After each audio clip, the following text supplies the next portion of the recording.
to ASMR TV Reiki Reviews. I'm Deandra Reviews. Check out deandrareviews.com, where I review entertainment for the light it gives, and there's an airplane. And also check out astrolove.blog, where I do natal chart readings, oracle readings. It's really good. I've gotten good reviews, and I'm happy to do it.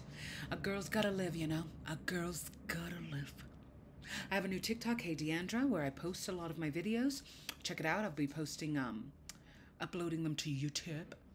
And let's go. I was very, dubious about doing this Reiki session dedicated to Depp v. Heard. But it's what's trending, and I do what's trending, and I think that's kind of the point. So what I'm going to do is I'm going to use my black tourmaline arrowhead. Black tourmaline is all about protection against negativity.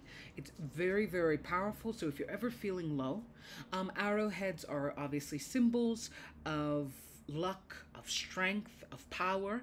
And in the spiritual community, they're often, carried because of that, because of how they're able to summon luck while simultaneously block what is blocking your luck. So I want to cut some cords because I think that's what the Depp v. Heard trial out on Netflix really talks about in some ways, cutting the negativity out of your life, and how publicity and having the world literally watching you makes cutting that negativity hard. It's almost like you will have to pay for it. And let's begin. So I'm just going to fluff your aura with some black tourmaline. Breathe in, breathe out, breathe in, breathe out, breathe in, breathe out. Because there is some heaviness to this topic.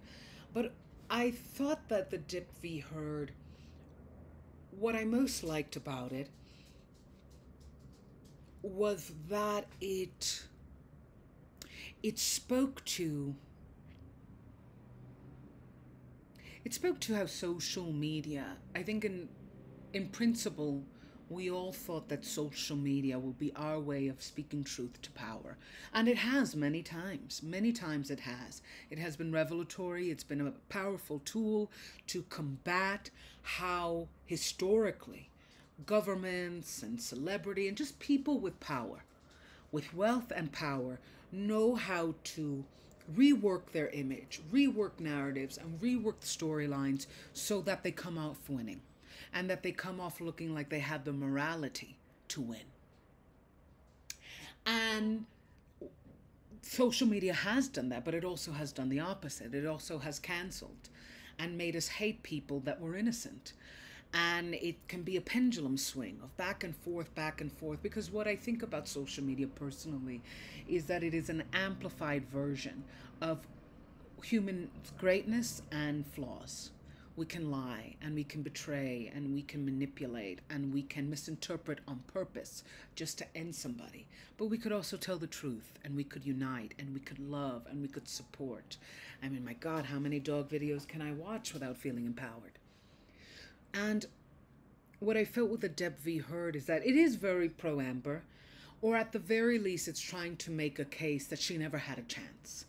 That at making the trial public, for public viewing, he was automatically going to win. He's Pirates of the Caribbean. He's been a superstar since the 80s. He's like millions of people's crush, even now. And I found that take interesting because for the sense of time. I remember, Amber Heard announced Johnny Depp as her abuser. Let's start courting because this is rough. During the Me Too movement, at the height of it, at a time when, justice and scandal were blurred. Did we really want to bring equality to women, or just watch the celebrity gossip and watch, female Hollywood and male Hollywood kind of turn in on each other? And there were a lot of men who were rightfully accused and did commit crimes, brutal crimes at that. And there were some that were accused and then later on it's not true, or it wasn't that way.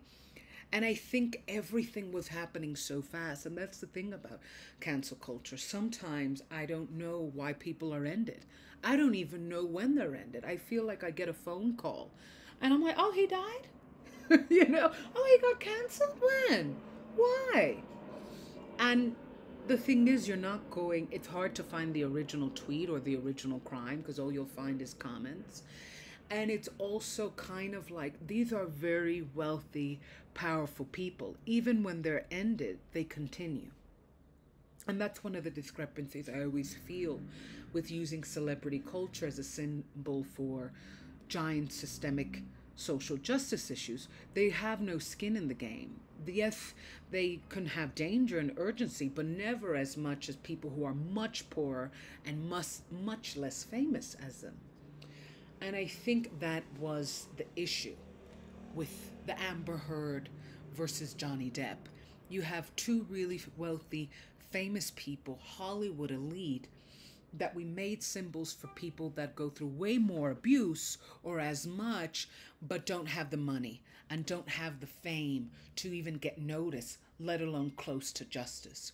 We wanted Amber to become a symbol about how even with money, power, and fame, this is my puppy, you can get abused. And we wanted Johnny Depp to become a symbol of how even men can be abused. And it was this versus of people who wanted to end the Me Too movement versus people who wanted it to live at all cost.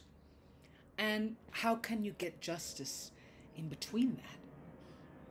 How can you really, my dog is getting hypnotized. How can you really get the truth? And I think what the documentary, whether inadvertently, implies is, why did we need it? Why did we need to know who was the actual victim and who was the actual victimizer to then it become a giant symbol about how DV exists, how female inequality exists, how men can be abused as well? Why did we need celebrities to confirm what we already know? Is the truth that we wanted scandal? And that's what I really want to protect you from with this black tourmaline arrowhead. Please go get one if you can. I think that we just didn't know. How do I explain? I think that justice and jealousy can often be veiled in cancel culture and conspiracy culture, all the toxic cultures of social media. You know, when are we really aiming for truth and honor and justice, or just going crazy and just wanting to end people out of a feeling that we have already been ended, that we never were even given the chance to start? And ultimately, what I found fascinating about this documentary, and obviously it's very pro-Amber, but it is saying a truth, we commodify out of injustice. We make money out of it. People, everyday people, were making thousands and millions out of their comments. Thousands of and millions of dollars, thousands and millions of followers. They latched on to this case and made sure it wasn't a peaceful one. It wasn't a just one. Because how could we have made money and fame off of it if it had peace, if it had justice? And I found that fascinating and true, and why sometimes I feel very uncomfortable with social media. If one thing I noticed a long time ago is how many social media accounts there are that don't post. It's one of the reasons I struggle to post, because you can't speak your truth. And it's very hard to become the loudest person in the room. Half the time, you know, influencers are just 5 people that know how to sound like 5 million and then make $10 million off of it. And that could be very isolating and ostracizing, because part of why we admire them, whether toxic or not, is that they know how to face the battalion. They know how to keep going despite all the people that will end them and call them liars and say they're fools and say they're trying to manipulate. We admire that because most of us can't do that. I mean, most of us think we're being judged by the Starbucks barista. You know? We feel so watched while simultaneously crying that no one is looking. And a lot of people knew we were going to watch and said, I'm going to make money and I'm going to get fame off of this. And ultimately, I think the conclusion of this documentary was that we will never know the truth. Was this a case of self-defense? Who was self-defending, Johnny or Amber? And if that is so, would you judge them for self-defending? Because that's another thing too. There is a feeling in society that once a victim defends themselves, they're not really that a victim. What is clear is that they both were abusive, that they both were verbally and physically abusive to each other. And who was the first victim, we'll never know, because media, I think that when you're a celebrity going to court, to hire lawyers, to hire a publicist, and their goal is to make sure that the other person does not look innocent, that they look like a participant even in their own demise, that they look crazy and evil, and that even if you abused them or if you actually did hurt them, somehow they deserved it. Lawyers are publicists in some ways, and the more wealth and fame you have, the better the publicist lawyer you get.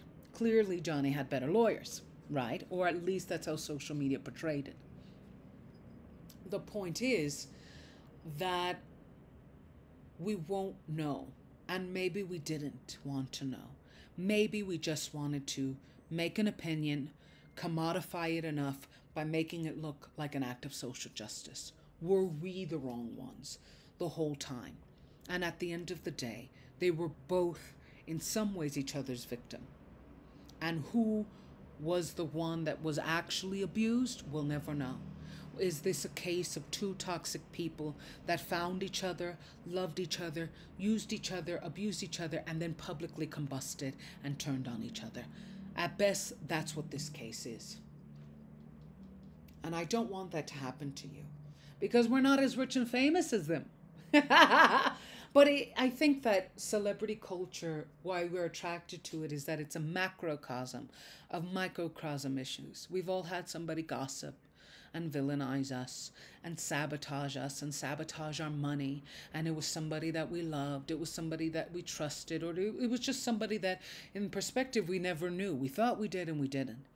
And I think that that is the attraction of this case too.